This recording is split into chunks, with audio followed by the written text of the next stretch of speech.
كل عمره اللبناني بيعلق فشله على حرب أهلية وعلى حروب وعلى احتلال وغيره. بينما باليابان اليوم وصلت لمرحلة من أفضل الدول بالصناعة بالعالم، وصلت لكل هذا النجاح بعد قنبلتين ذرية بهيروشيما وبناغازاكي، يعني محاولة إبادة تقريبا. لحد ما وصل قدامي الجواب هديك اليوم بحديث بين لبناني وياباني، بيسألوا اللبناني للياباني شو السر إنه الشعب الياباني أذكى من الشعب اللبناني.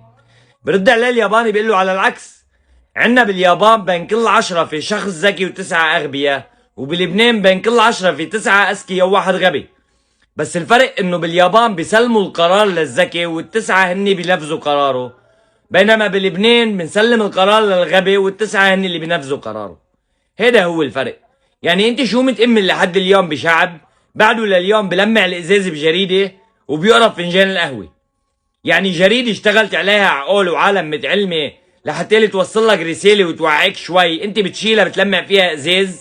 وفنجان القهوة اللي بتشربه لتروق راسك الصبح غمضة بتلاقيه طبه للفنجان وفتح بده يقرا فيه، وكله قام وبس ينخع عكاري اول جملة بكل فنجان بتلاقي اول جملة في عندك طريق طويلة. ليش؟